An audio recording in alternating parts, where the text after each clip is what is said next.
Magandang buhay mga bata! Tara, samahan ninyo akong matuto kasama si Teacher Aika, your online teacher. Please don't forget to subscribe, like, share, and hit the notification bell for more videos. Thank you! Revised K-12 Curriculum, GMRC, Grade 3, Quarter 2, Lesson 1, Day 1. Ang ating aralin ngayong araw ay tungkol sa sariling paraan ng pakikilahok sa pamilya. Muli, ako si Teacher Aika, ang inyong online teacher. Simulan na natin.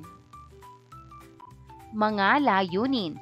Nakakikilala ng mga sariling paraan ng pakikilahok sa mga gawain sa loob ng tahanan.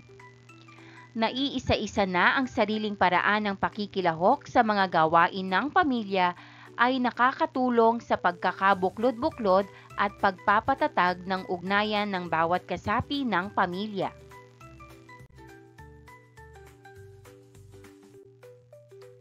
Bago tayo tuluyang tumungo sa ating aralin ngayong araw, mayroon lamang tayong ilang mga paalala.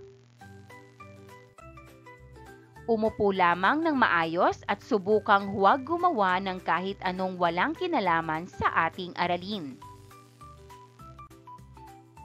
Makinig na mabuti at subukang makibahagi sa abot ng makakaya. Huwag mahihiyang magtanong kung mayroong hindi malinaw o may kalituhan sa anumang paksa. Magtaas ng kamay kung may nais sabihin. Huwag magsalita kung may iba pang kamag-aral ang kasalukuyang nagsasalita. Suriin ang mga larawan. Ano ang kanilang ginagawa? Ginagawa mo rin ba ang mga ito? Ibahagi ang iyong sagot sa klase.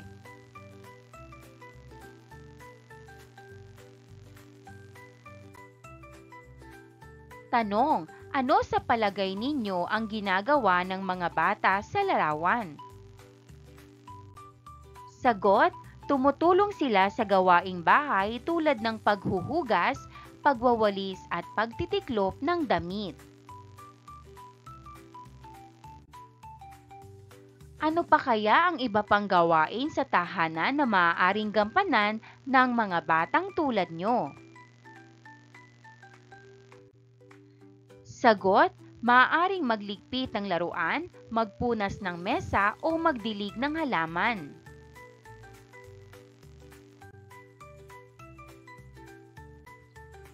Ngayong araw ay pag-uusapan natin at tutukuyin ang mga paraan ng pakikilahok sa loob ng tahanan na nakatutulong upang mapatatag ang pagkakabuklod-buklod at ugnayan ng pamilya.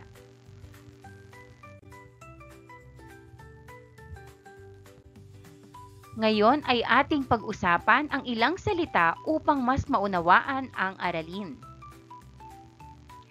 Pakikilahok. Pakikilahok. Ano para sa inyo ang kahulugan ng salitang nakasulat? Maaaring sagot, ang pakikilahok ay nangangahulugang pagsama o pagdalo sa isang gawain o aktibidad. Halimbawa ng mga gawain sa loob ng tahanan na inyong ginagawa. Pagliligpit ng laruan, pagtatapon ng basura sa basurahan, paglalagay ng pinagkainan sa lababo, pagbili sa tindahan, at pag-aayos ng gamit sa eskwela.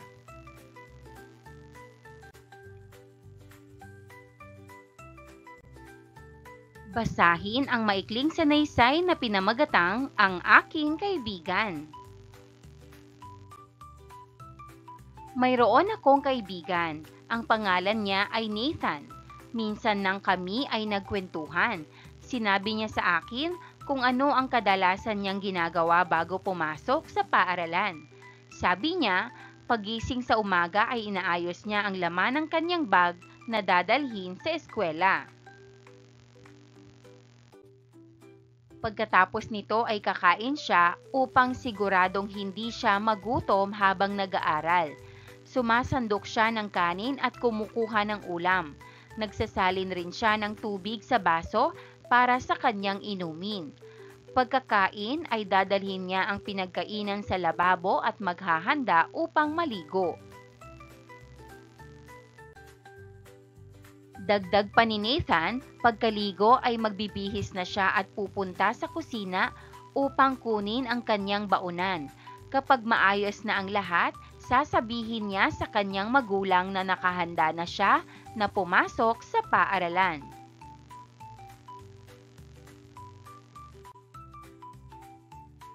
Namangha ako sa kwento ng kaibigan kong si Nathan. Ang galing mo naman, sabi ko. Bakit mo ginagawa ang mga iyan? Gusto ko kasing makatulong sa bahay namin, kaya ako na ang gumagawa kapag alam kong kaya ko na, sagot ni Nathan. May tanong din ako, dagdag pa niya. Ano yun? Sagot ko.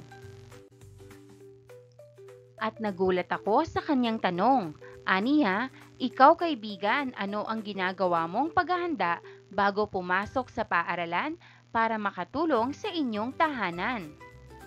Ano kaya ang maisagot ko sa tanong ni Nathan? Sabi ko sa sarili. Pakiusap, tulungan naman ninyo ako. Ano ang inyong ginagawa sa inyong tahanan upang makilahok sa paghahanda bago pumasok sa eskwela?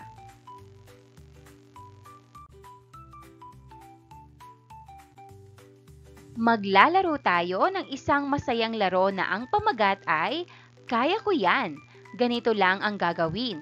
Magtatanong ako kung kaya ba ninyong gawin ang isang gawain sa bahay. Kapag kaya ninyo, taas kamay at sabay-sabay nating sabihin, Kaya ko yan. Kapag hindi pa kaya, huwag mag-alala. Umupo lang at makinig sa susunod na tanong. Handa na ba kayo? Simulan na natin. Kaya ba ninyong maghugas ng pinggan?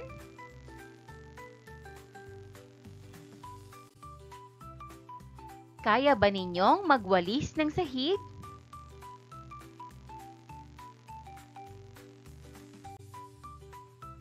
Kaya nyo na bang maghugas ng plato?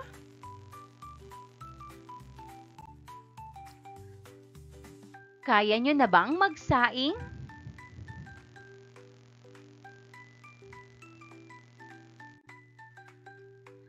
Kaya nyo na bang magtapon ng basura sa basurahan?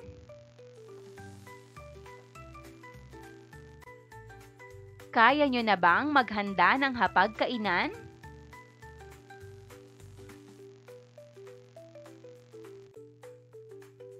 Kaya nyo na bang magbunot ng sahig?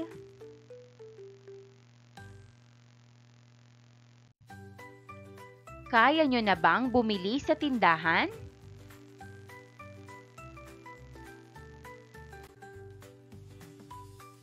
Kaya nyo na bang magplantsa ng damit?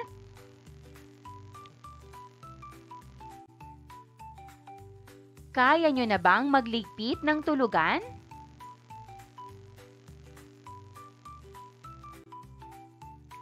Ngayon ay dadako naman tayo sa gawain bilang isa.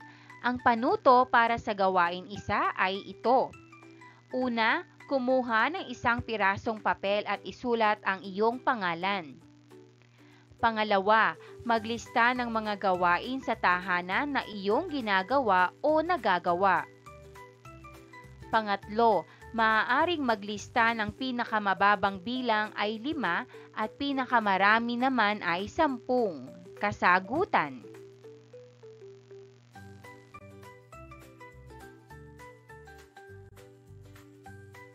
Anong gawaing bahay ang kaya mong gawin bilang isang bata upang makatulong at maipakita ang pakikiisa sa inyong tahanan? Sagutin natin. Una, Nakakalat ang mga laruan sa sala. Sagot, ililigpit ko ang mga laruan sa sala. Pangalawa, nakabukas ang bentilador kahit walang gumagamit. Sagot, papatayin ko ang bentilador kapag walang gumagamit. Pangatlo, iniwan ang pinagkainang mga plato sa mesa. Sagot, ilalagay ko ang pinagkainan sa lababo. Pang-apat, basa ang sahig dahil sa natapong tubig. Sagot, pupunasan ko ang sahig na nabasa.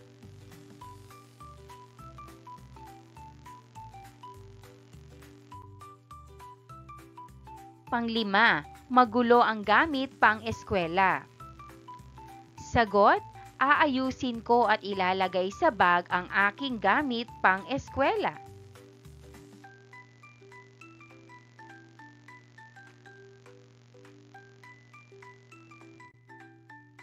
Bakit ito ang iyong sagot? Ibahagi sa klase.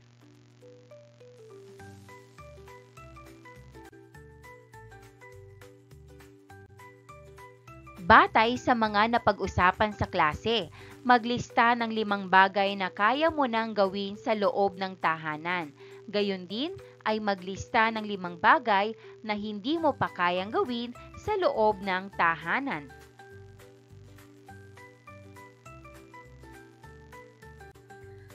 Tanong, bakit sa tingin mo ay mahalagang matutuhan ang mga gawain sa loob ng tahanan? Sagot, mahalagang matutuhan ko ang mga gawain sa loob ng tahanan nang sa gayon ay makatulong ako sa aking pamilya sa paraang kaya ko. Tanong, ano sa tingin mo ang dapat gawin ukol sa mga bagay na hindi mo pa kayang gawin sa loob ng tahanan? Sagot, mahalagang matutuhan ko rin paunti-unti ang mga bagay na hindi ko pa kayang gawin sa ngayon sa loob ng tahanan.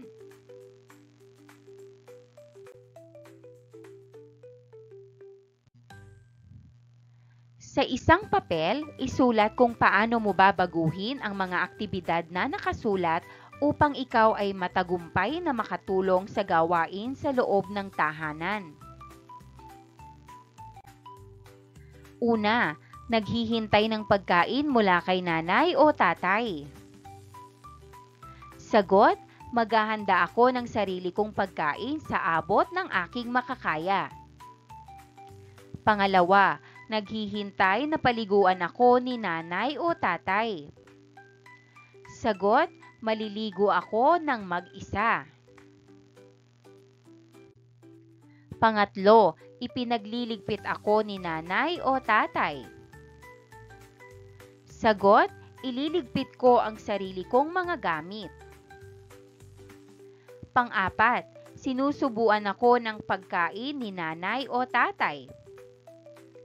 Sagot, kakain ako ng mag-isa. Panglima, binibihisan ako ni nanay o tatay.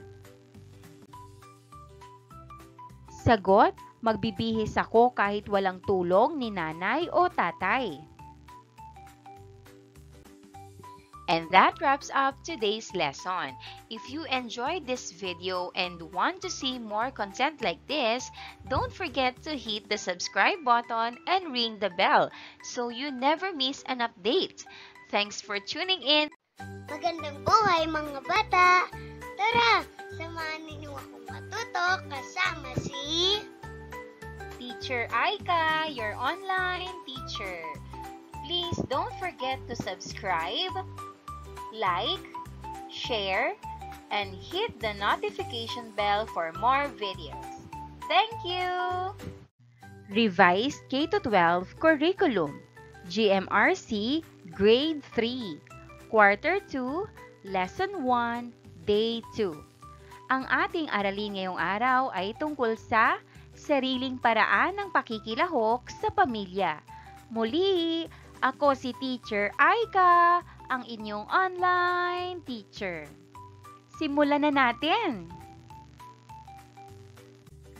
Mga layunin. Una, natutukoy ang mga sariling paraan ng pakikilahok sa mga gawain sa loob ng tahanan. Pangalawa, na ilalarawan ang sariling paraan ng pakikilahok sa mga gawain ng pamilya na nakatutulong sa pagkakabuklod-buklod at pagpapatatag ng ugnayan ng bawat kasapi ng pamilya.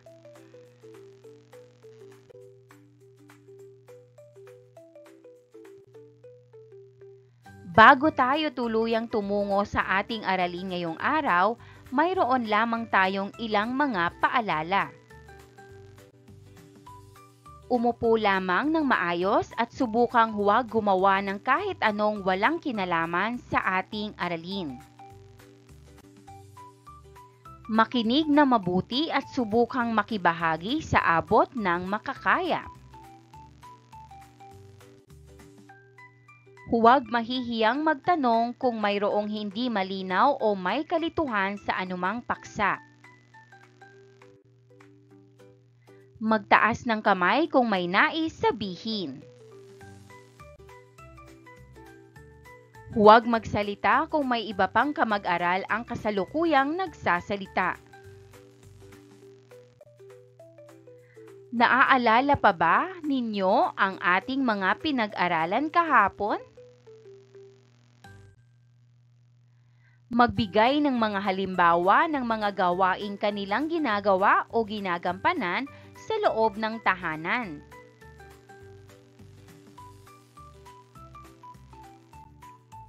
Mahusay! Napakarami ng mga gawain sa tahanan ang kaya na ninyong matukoy at gawin. Maraming salamat sa aktibong partisipasyon. Suriin ang mga larawan. Ano-anong mga kagamitan sa bahay ang inyong nakikita? Maaari ba ninyong ibigay ito isa-isa? Ibahagi ang iyong sagot sa klase.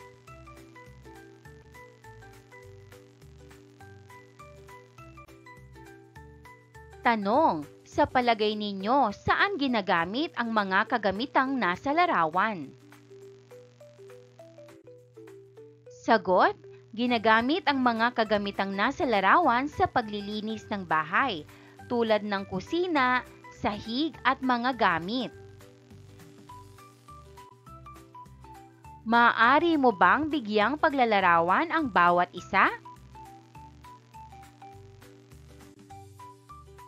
Sagot, ang mga ito ay balde para sa tubig, guwantes para sa proteksyon sa kamay, spray para sa paglilinis ng mesa o salamin, walis tambo at walis tingting para sa pagwawalis, espongha at sabon para sa paghuhugas ng plato, brush para sa tiles at dustpan para sa pagtapon ng dumi. Naranasan na ba ninyong gumamit ng mga kagamitang ito? Maaring sagot, oo, naranasan ko nang gumamit ng ilan sa mga ito, gaya ng walis at espongha.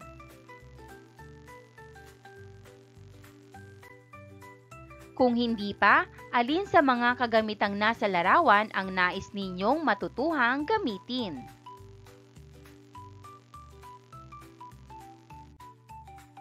Sagot, gusto kong matutuhang gamitin ang scrub brush para makatulong sa mas malalim na paglilinis.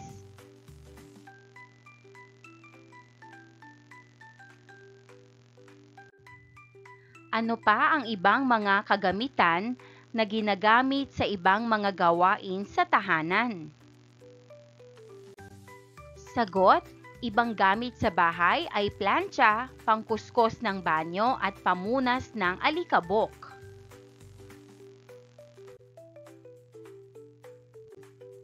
Ngayong araw ay atin namang ilalarawan ang mga paraan ng pakikilahok sa loob ng tahanan na nakatutulong upang mapatatag ang pagbubuklod-buklod at ugnayan ng pamilya.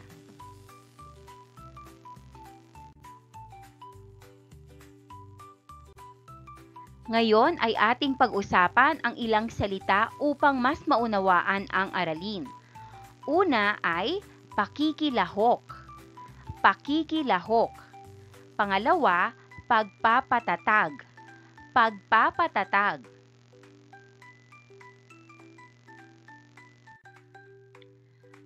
Tanong, ano para sa inyo ang kahulugan ng salitang nakasulat?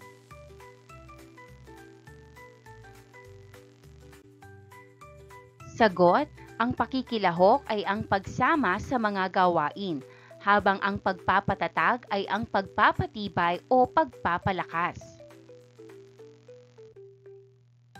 Ano sa tingin ninyo ang kaugnayan ng mga salita sa isa't isa? Sagot, magkaugnay ang dalawang salita dahil sa pamamagitan ng pakikilahok, napapalakas at napapatatag ang samahan sa tahanan o pamayanan.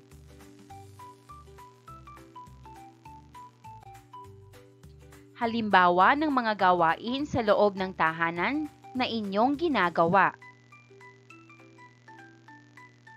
Paglilinis, pagluluto, paghuhugas ng pinggan, paglalaba, at pamamalansya.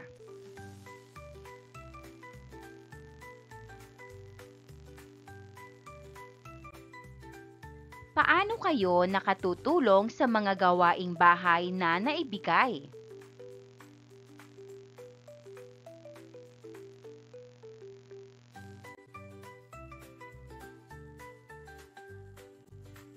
Basahin ang maikling sanaysay na pinamagatang ang tahanang makalat.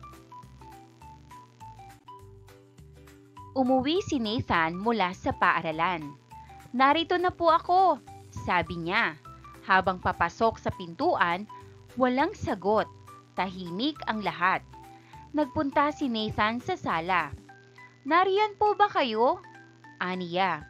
Walang sumagot sa tanong niya. Ngunit nakita niya na makalat ang sala. May mga laruan sa sahig, may mga makukulay na papel sa mesa, may pangkulay sa upuan at kung ano-ano pa. Sunod ay nagpunta si Nathan sa kusina. "Nariyan po ba kayo?" aniya. Wala pa ring sumagot sa tawag niya. Ngunit nakita niya na makalat sa kusina. Tambak ang hugasin sa lababo, nakakalat ang pinagbalatan ng sibuyas at bawang sa mesa, at tumutulo ang tubig sa gripo. Panghuli ay nagpunta si Nathan sa kwarto. "Nariyan po ba kayo?" aniya. Subalit wala pa ring sumasagot sa tanong niya. Sa halip, nakita ni Nathan na makalat sa kwarto. Nakapatong sa higaan ang mga bagong nilabhang damit, may mga pinaghubaran din na t-shirt at shorts sa sulok, at may mga diaper at pulbo pa ng gatas sa sahig. "Naku, umalis yata sila," sabi ni Nathan sa sarili.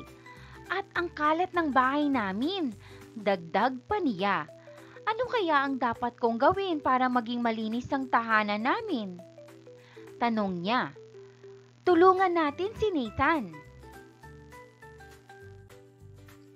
Batay sa inyong ginagawa sa inyong tahanan upang makilahok sa mga gawain, ano pa kaya ang mga dapat na gawin ni Nathan?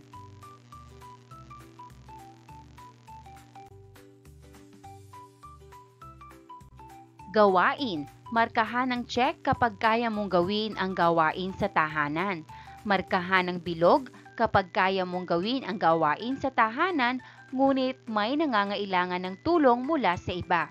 Markahan ng X kapag hindi mo kayang gawin ang gawain sa tahanan. Isulat ang iyong sagot sa sagutang papel.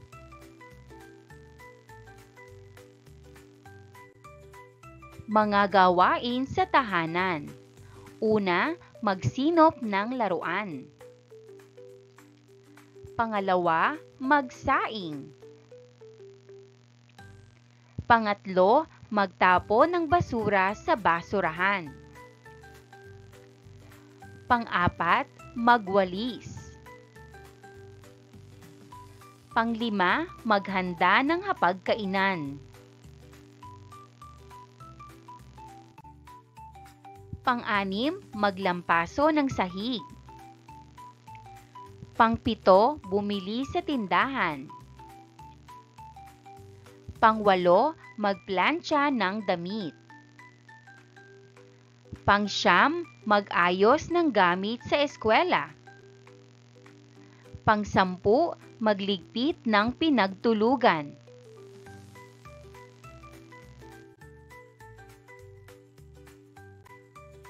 Kumpletuhin ang patlang ng gawain sa loob ng tahanan na iyong nais gampanan. Isulat ang iyong sagot sa sagutang papel.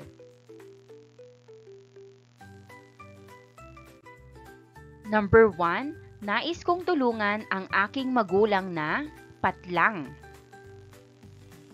Number 2, nais kong tulungan ang aking kapatid na patlang.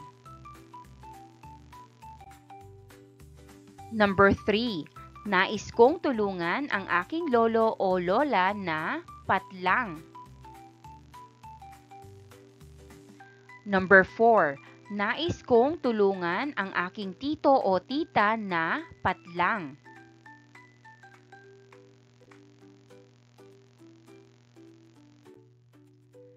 Number 5, nais kong tulungan ang aking pinsan na patlang.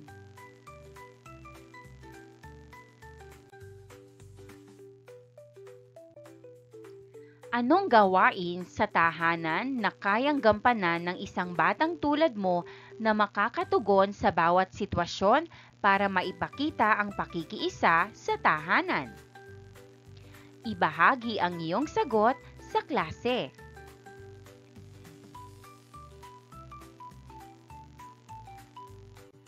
Number 1, nagpiprito ng isda ngunit naubusan ng mantika. Sagot, bumili ng mantika sa tindahan.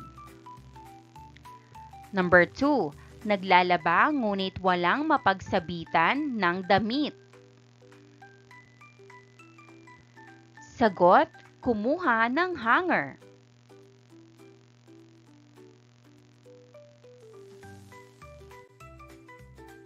Number 3, nagwawalis ngunit walang mapagtapunan ng basura.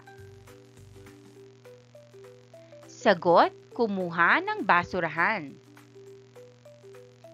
Number 4, naghuhugas ng pinggan ngunit puno ang lababo. Sagot, isalansan ang nahugasang mga pinggan sa bangera.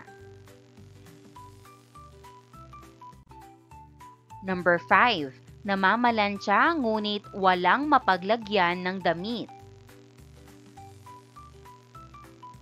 Sagot, ilagay ang mga naplansyang damit sa aparador. Bakit ito ang iyong sagot? Ibahagi ang iyong sagot sa klase.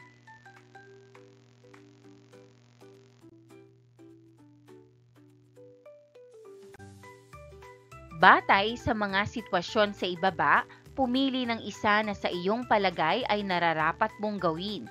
Maglagay ng maikling paliwanag ng iyong napiling sagot.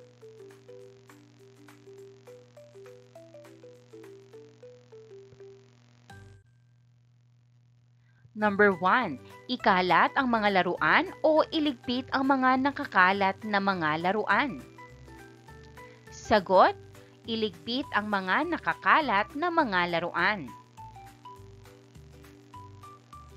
Number 2, hayaan lamang ang mga kapatid na gumagawa sa bahay o tumulong sa mga kapatid sa mga gawain sa bahay. Sagot, tumulong sa mga kapatid sa mga gawain sa bahay.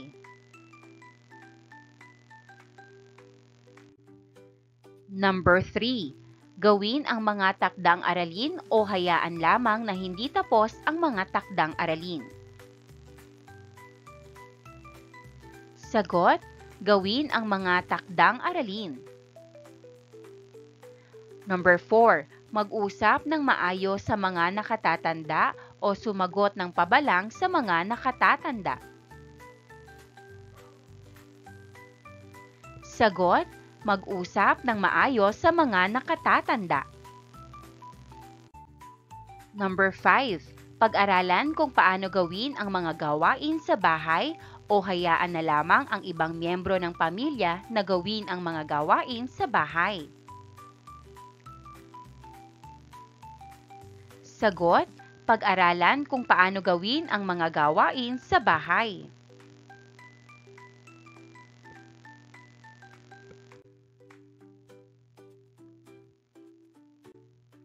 Mahalaga bang makilahok ang isang batang katulad mo sa mga gawain sa bahay?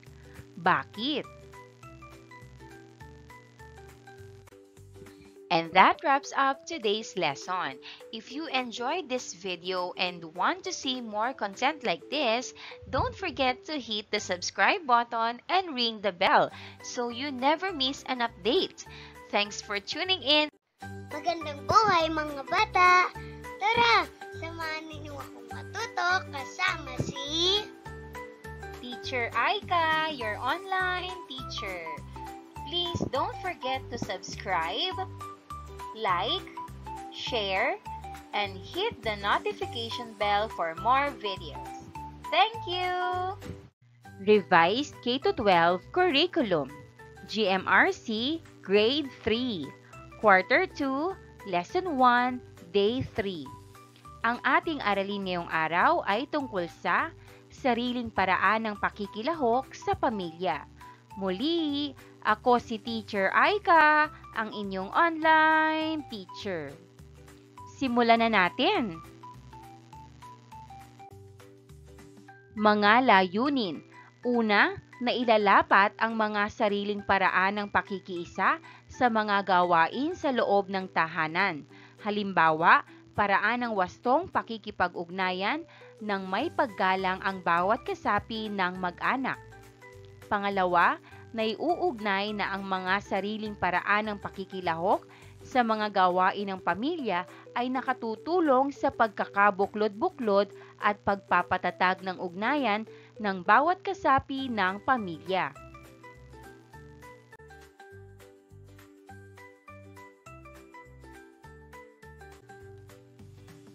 Bago tayo tuluyang tumungo sa ating aralin ngayong araw, mayroon lamang tayong ilang mga paalala.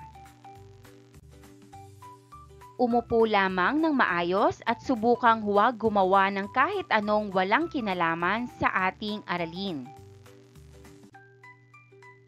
Makinig na mabuti at subukang makibahagi sa abot ng makakaya. Huwag mahihiyang magtanong kung mayroong hindi malinaw o may kalituhan sa anumang paksa. Magtaas ng kamay kung may nais sabihin. Huwag magsalita kung may iba pang kamag-aral ang kasalukuyang nagsasalita.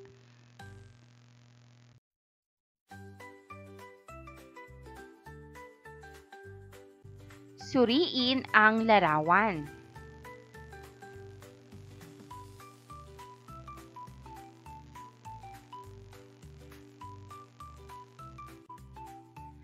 Tanong, sino-sino ang mga miyembro ng pamilya na kasama ninyo sa inyong tahanan? Ano ang mga gawain sa tahanan ang ginagawa ng bawat isang kasapi ng inyong tahanan?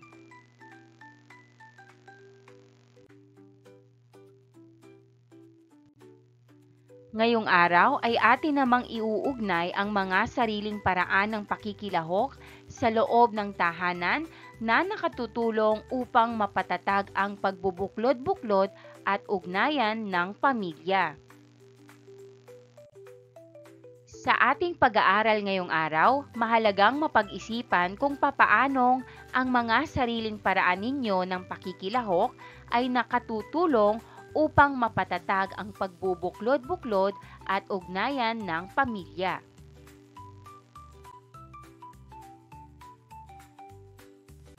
Ngayon ay ating pag-usapan ang ilang salita upang mas maunawaan ang aralin. Una, pakikilahok. Pakikilahok. Pangalawa, pagpapatatag. Pagpapatatag. Pangatlo, pagbubuklod-buklod. Pagbubuklod-buklod. Tanong, ano para sa inyo ang kahulugan ng salitang nakasulat? Maaaring sagot, ang pakikilahok ay pagsama sa mga gawain. Ang pagpapatatag ay pagpapalakas ng samahan at ang pagbubuklod ay pagkakaisa ng mga tao. Ano sa tingin ninyo ang kaugnayan ng mga salita sa isa't isa? Sagot, magkaugnay ang mga salita dahil kapag may pakikilahok, napapalakas ang samahan at nagkakaroon ng pagkakaisa sa pamilya o pamayanan.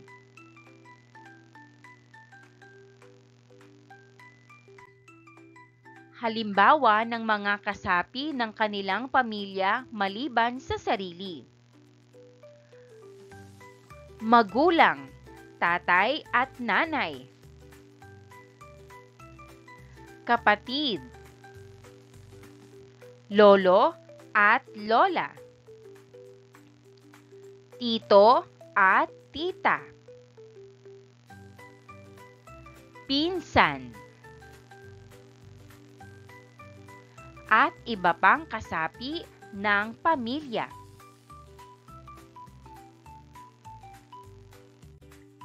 Ano-anong mga gawain sa loob ng tahanan ang ginagawa ng bawat nabanggit na kasapi ng inyong pamilya?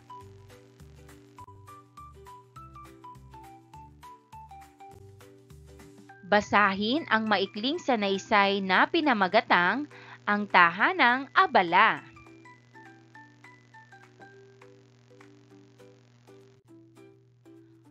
Umuwi si Nathan mula sa paaralan.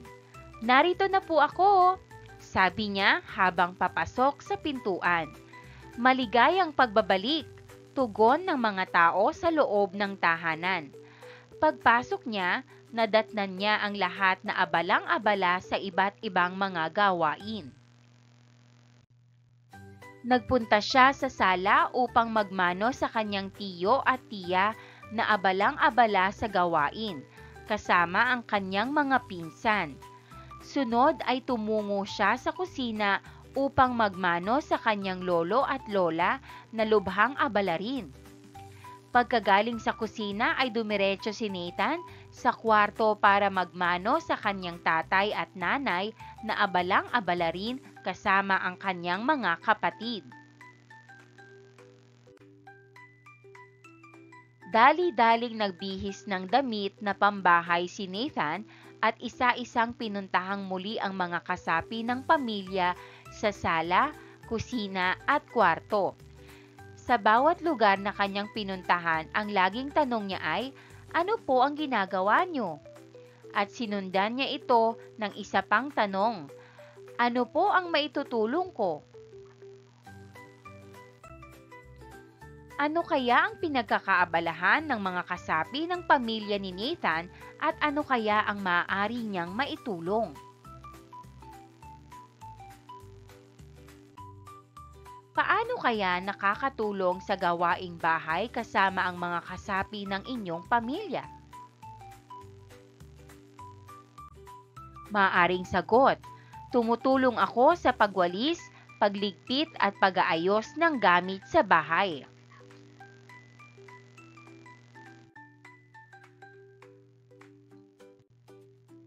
Basahin at unawain ng mabuti ang bawat pangungusap. Punan ang patlang ng nararapat na gawain sa tahanan. Sundan ang halimbawa sa ibaba. Isulat ang tamang sagot sa sagutang papel.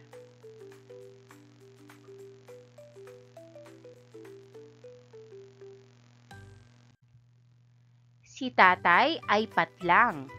Hindi ko kayang patlang, ngunit kaya kong patlang para makatulong kay tatay.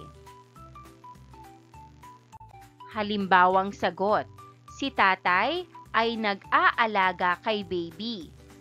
Hindi ko kayang magpalit ng diaper, ngunit kaya kong magtapon ng nagamit na diaper sa basurahan para makatulong kay tatay.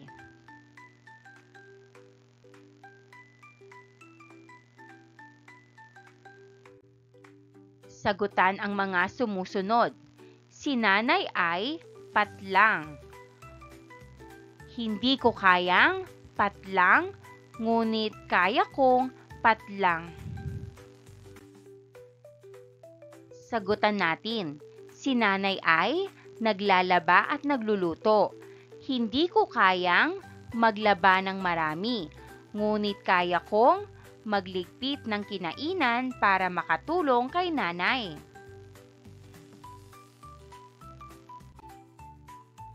Pangalawa, si lolo o lola ay nagdidilig ng halaman. Hindi ko kayang buhatin ang mabibigat, ngunit kaya kong magwali sa bakuran para makatulong kay lolo at lola. Pangatlo, si tito o tita ay naglilinis ng bahay. Hindi ko kayang magpunas ng lahat ng gamit, ngunit kaya kong mag-ayos ng laruan para makatulong kay tito o tita.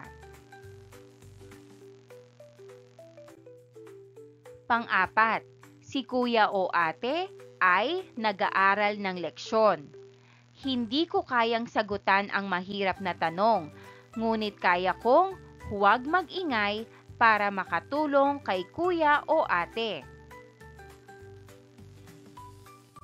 Panglima, si pinsan ay nagliligpit ng mga damit.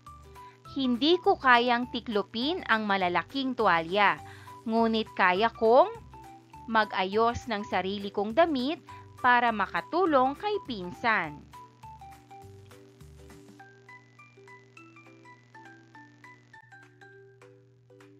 Tapos na ba ang lahat? Sino ang nais magbahagi ng sagot sa bilang isa?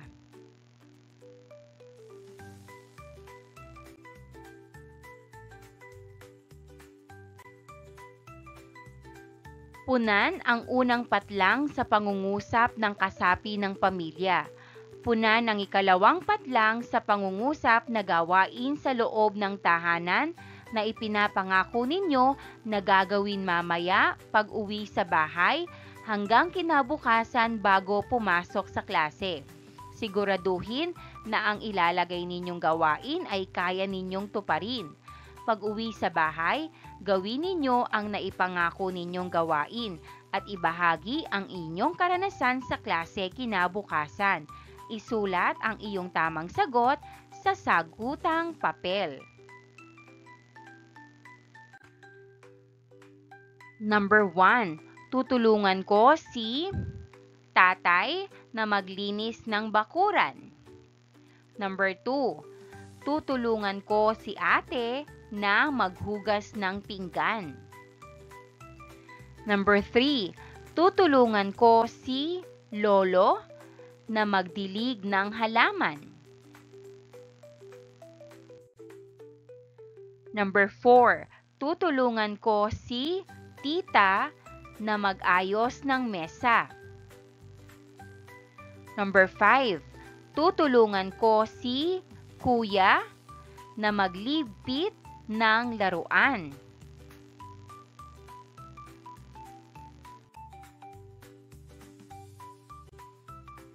Anong gawain sa tahanan na kayang gampanan ng isang batang tulad mo na makakatugon sa bawat sitwasyon para maipakita ang pakikiisa sa tahanan?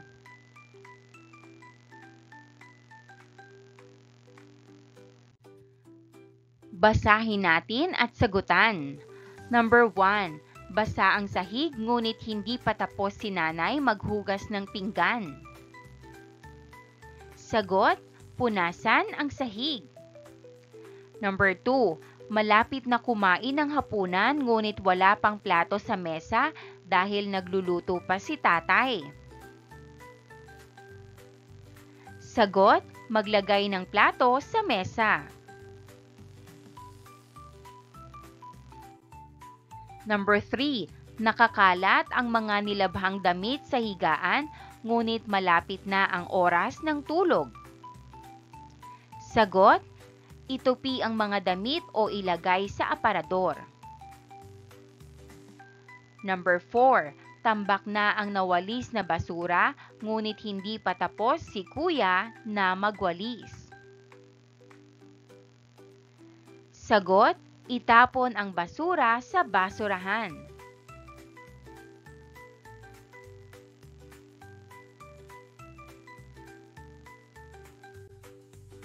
Number 5, magulo ang inyong gamit pang-eskwela, ngunit hindi pa tapos si ate gumawa ng kanyang assignment o takdang aralin. Sagot, ayusin o ilagay sa bag ang gamit pang-eskwela.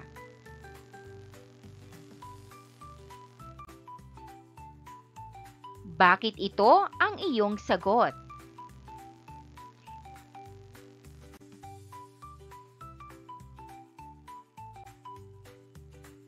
Sagutin ang mga tanong ng tama o mali. Number 1, hahayaan ko lamang si nanay na magligpit ng pinagkainan. Tama o mali? Ang sagot, mali. Number 2, tutulungan ko si tatay sa pagkukumpuni ng mga gamit sa bahay. Tama o mali?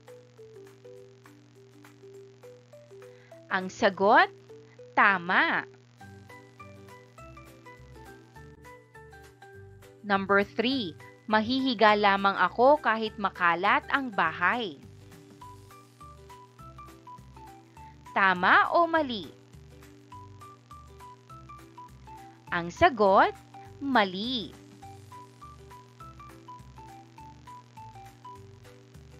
Number 4, iuutos ko ang lahat ng mga pangangailangan ko.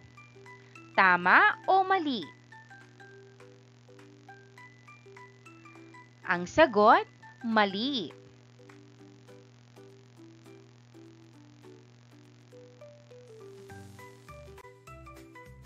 Number 5, magiging mapagmasid ako sa mga gawain sa bahay nang sa gayon ay makatulong ako.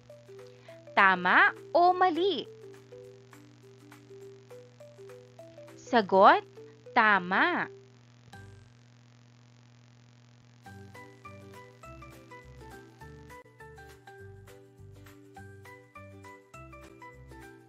Tanong, bakit mahalagang tumulong ang isang batang katulad mo sa mga gawain sa bahay? Sagot, mahalaga ang pagtulong sa bahay para matuto at makiisa sa pamilya.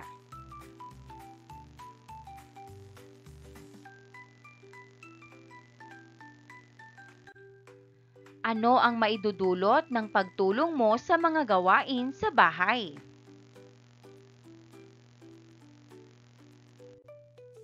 Sagot, ang pagtulong ay nagpapagaan ng gawain at nagpapakita ng malasakit. Ano sa tingin mo ang mararamdaman ni nanay, tatay, lolo, lola, tito, tita at mga kapatid mo sa tuwing ikaw ay tumutulong sa gawain sa bahay?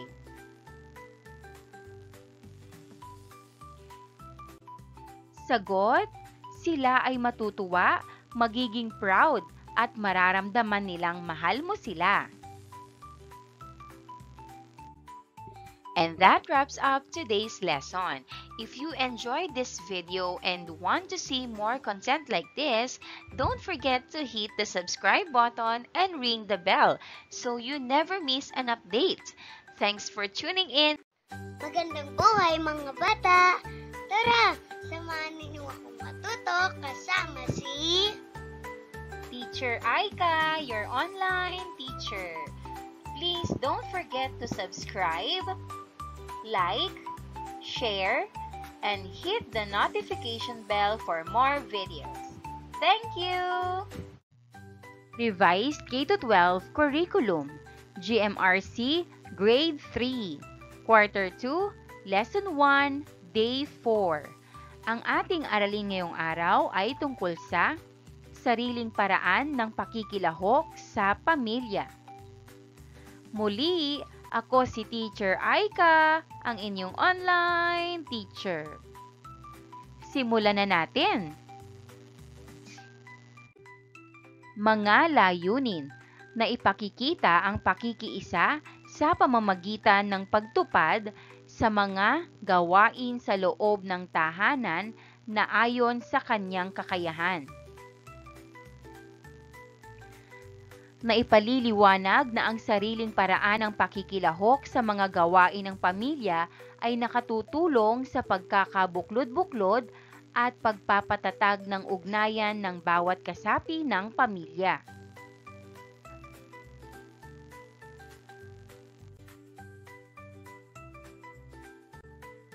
Humarap sa katabi sa upuan.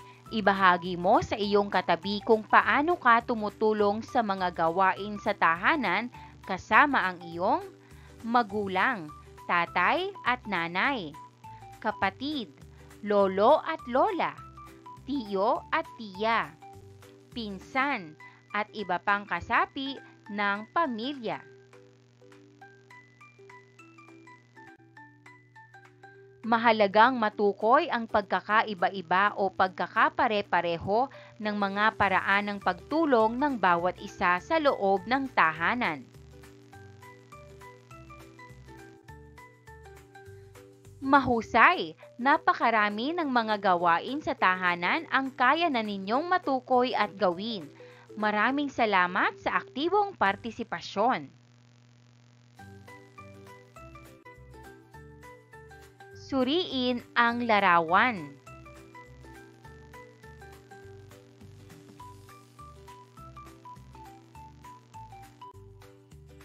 Tanong.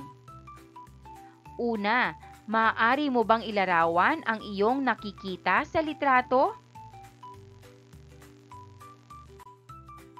Sagot, nakikita ko sa litrato ang isang grupo ng mga tao na magkakayakap at masaya.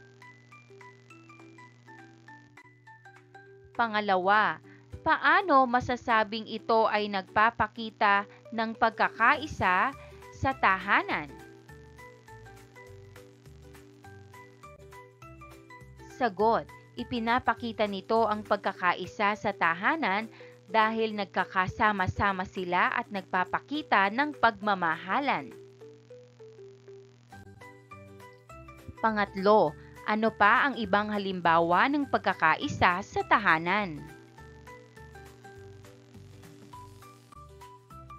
Sagot, halimbawa ng pagkakaisa sa tahanan ay ang sabay-sabay na pagkain, pagtutulungan sa paglilinis at pagdarasal ng sama-sama.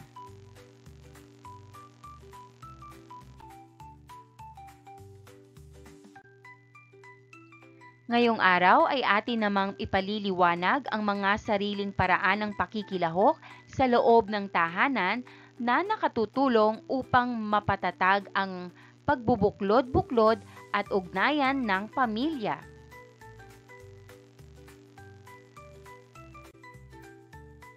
Sa ating pag-aaral ngayong araw, mahalagang mapag-isipan kung bakit mahalagang makilahok sa mga gawain ng pamilya.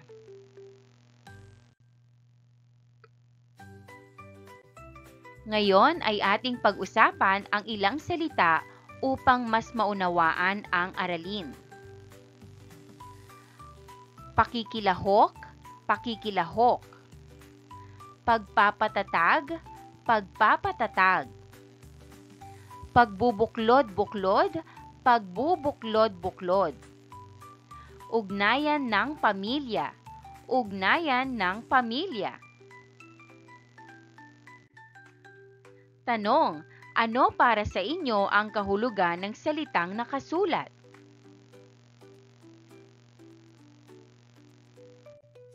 Sagot, Ang pakikilahok ay pagsama sa gawain. Ang pagpapatatag ay pagpapatibay ng samahan. Ang pagbubuklod ay pagtutulungan ng pamilya. At ang ugnayan ay mabuting relasyon sa tahanan. Ano sa tingin ninyo ang kaugnayan ng mga salita sa isa't isa? Sagot: magkaugnay ang mga salita dahil lahat ay tumutukoy sa pagtutulungan, pagkakaisa at pagpapatibay ng samahan sa loob ng pamilya.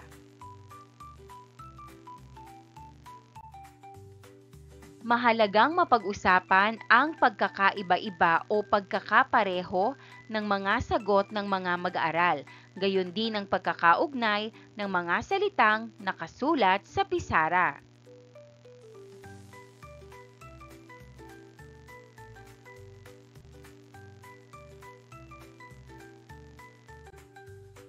Narito ang iba pang kahulugan ng salitang pakikiisa. Pagtulong, pakikibahagi, pakikisama, pag-aambag, pagsunod.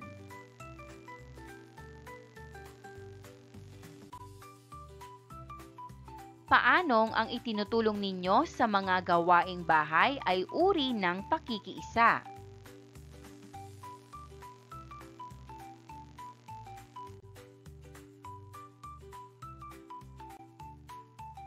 Basahin ang maikling sanaysay na pinamagatang Pakikiisa sa Pamilya.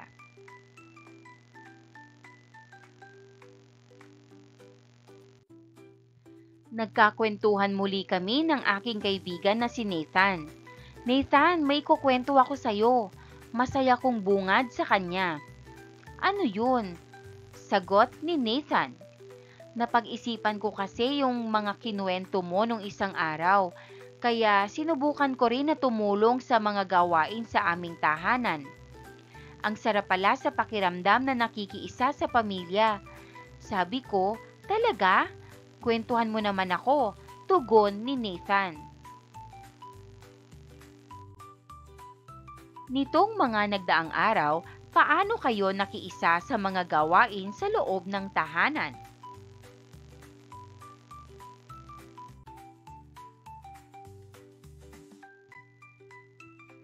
Tayo ngayon ay magkakaroon ng pagbabahaginan. Naalala ba ninyo ang inyong mga ipinangakong gagawin kahapon? Nagawa nyo ba ang mga ito? Makinig tayong lahat sa mga nais magbahagi. Sino ang gustong mauna?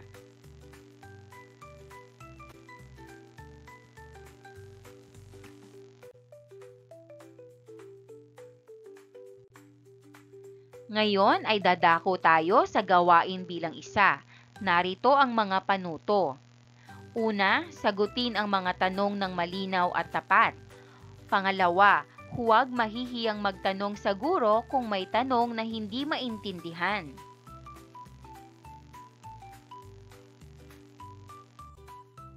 Malinaw ba? Maaari na nating simulan ang gawain bilang isa. Una, ano ang nararamdaman mo habang tumutulong sa gawain sa tahanan? Pangalawa, ano ang reaksyon ng kasapi ng inyong pamilya nang siya ay iyong tinulungan sa gawain?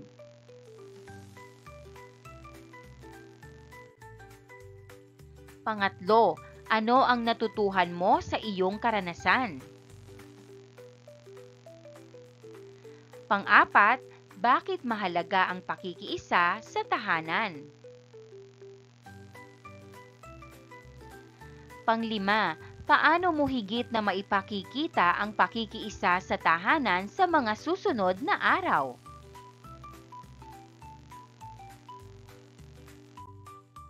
Magaling! Palakpakan natin ang bawat isa.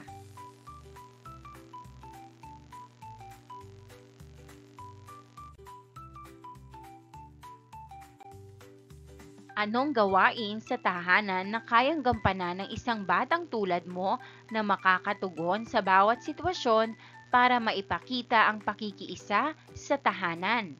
Maaaring gawin ito ng pasulat o pasalita. Una, naglalaba si tatay. Pangalawa, naglilinis si nanay. Pangatlo, nagluluto si lolo. Pang-apat, nagpapalansya si lola. Panglima, nagliligpit ng laruan si pinsan.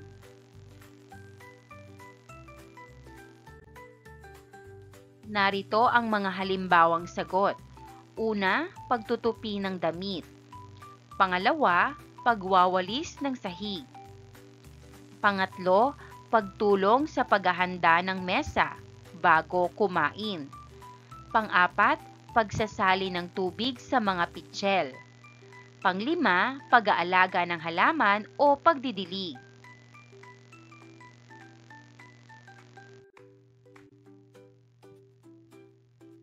Bakit ito ang iyong sagot?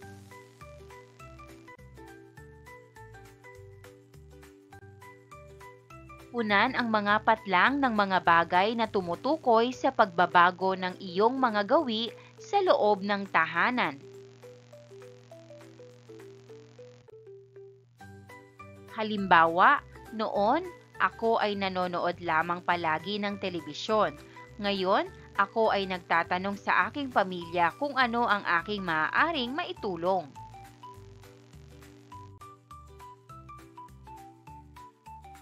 Sagutan natin, kapag naglilinis ng bahay, noon ako ay nakaupo lamang. Ngayon, ako ay tumutulong na magwalis at magligpit. Pangalawa, kapag nagluluto para sa tanghalian, noon ako ay nanonood lang. Ngayon, ako ay tumutulong maghiwa at magluto. Pangatlo, kapag naghahanda para pumasok sa eskwela, noon ako ay inaantok pa. Ngayon, ako ay maagang gumigising at naghahanda ng damit. Pang-apat, kapag naglalaba ng mga maruruming damit, noon ako ay umiiwas. Ngayon, ako ay tumutulong magsampay at magtiklop.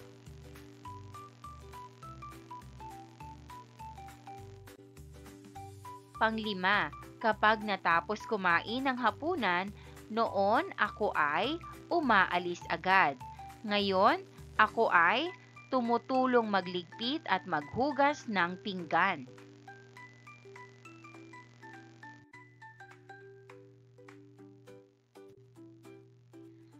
Tanong, ano sa tingin mo ang mararamdaman ng iyong nanay o tatay kung sila ay tutulungan mo sa mga gawain sa bahay?